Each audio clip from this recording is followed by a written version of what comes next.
99% of people struggle to find tranquility during their financial lives. These 99 live in a world where dreams can't be easily accessed. So in a world where information and technology are right at our hands, why is this happening to so many people? Finance is a word used quite often. And whatever source you look at, the definition of finance refers to having constant access to capital. Unfortunately, in this world, these two words, finance and access, do not seem to be aligned. My journey to finance actually started while I was studying Industrials and Systems Engineering at USD in the year 2001. I studied for 5 years, and coming out of school, I worked for a couple of big corporations in San Diego. Engineering taught me a lot, but if I had to summarize it into a phrase, I'd say, Industrials and Systems Engineering is the science used to solve problems through continuous process improvement, to keep producing goods and services to our clients. That's it. Everything works through understanding the process.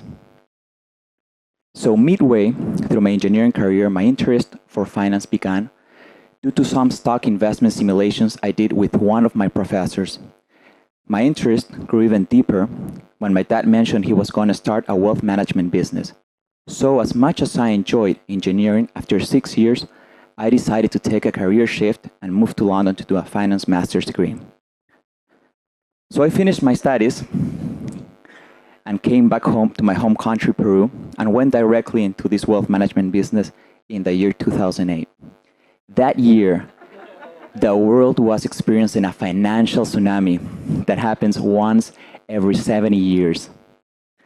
Banks and businesses were falling apart, and everybody was in a state of panic. Everyone was so focused on the short term rather than looking at the bigger picture. So during the next 5 to 6 years, I had a handful of good experiences. And unfortunately, I had even more not so good experiences.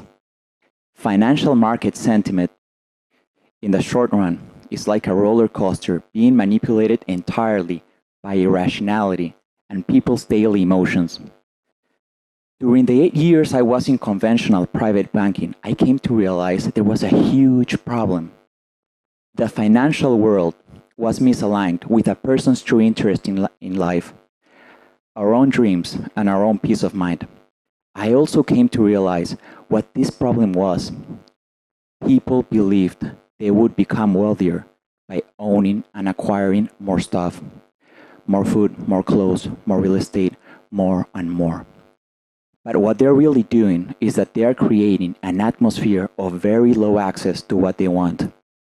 So I started to consult a lot of my colleagues in industry, financial experts in academia, bankers, money managers, and everybody seemed to be in some sort of denial, or at least most of them.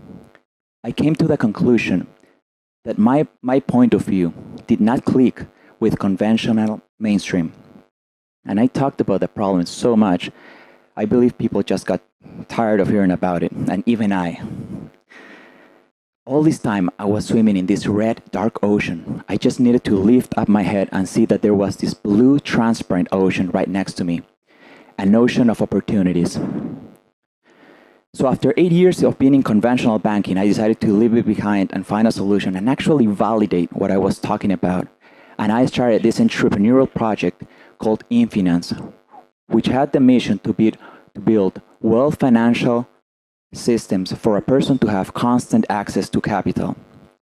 The project started off as a coaching business, and these teaching sessions gave me the foundation to build a successful financial system. I identified the big 6 limitations in personal finance, or the big 6 money leaks. Understanding these issues will prevent us from sabotaging our own personal financial growth. Systems exist everywhere. In business, in art, in music, in the human body, in nature. Engineering taught me that the basis of any good system is to learn its purpose and recognize what is limiting its function. Then the system will learn to reduce, remove, or eliminate these limitations through continuous process improvement. At multiple times, people will experience financial limitations our money leaks by overpaying taxes, having no insurance, pursuing bad investment, overpaying legal expenses, having high credit interest, and overpaying financial commissions. Identifying and addressing these limitations is key for your financial growth. So I use process engineering methodology to carve my way through the solution. To define the reality of our dreams, we need to map and measure our own personal financial systems and recognize its limitations or money leaks. Then we analyze the root cause of any financial problem. Our hunger of ownership is limiting our access to financial abundance. It is no coincidence that as I implemented the solution, my model started to look more and more as a banking model. Banks use banking to become the most powerful and abundant economic institutions. Why just not look at their behavior and imitate them? A person can actually do this by becoming their own banker. So to understand this, please let me show you an analogy, which I like to call the sink analogy. 99% of people will focus solely on the faucet, forcing higher profits into their investments, working to trade their time solely for money, and borrowing capital at rates without certainty of repayment. They will forget about the sink most of their lives. On the other hand, the 1% will first concentrate on the sink, covering up all those money leaks continuously, and then start to build a small but stronger and stronger faucet. Money will be brought back into the system for constant and continuous access. Let's get into a quick case scenario for a practical purpose. Person 1 likes to borrow money at rates he can't afford. He uses this money to buy things such as cars, TVs, furniture. These things have no financial return, and person 1 can be stuck with a big money leak, unwanted credit. Person 2 comes on along the way, and he thinks he can do better than person 1. He borrows this money, but instead, he uses it to invest in a project just for the sake of obtaining higher returns. Well, the project did not go well, and not only is person 2 now stuck with unwanted credit, but he also has another big money leak, a bad investment. You see how focusing on this quick ownership concept can lead to a weak faucet and even a weaker sink.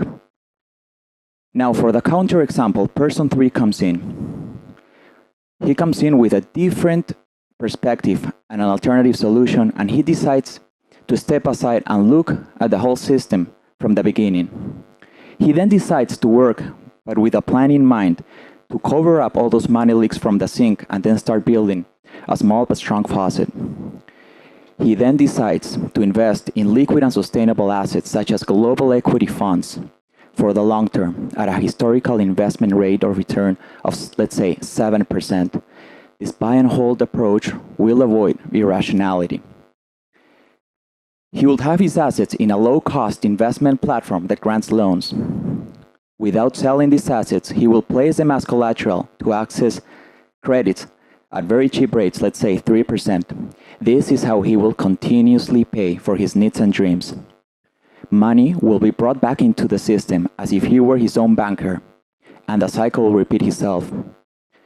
Person 3 has now created an alternative solution, an alternative financial system with a strong sink and a strong faucet.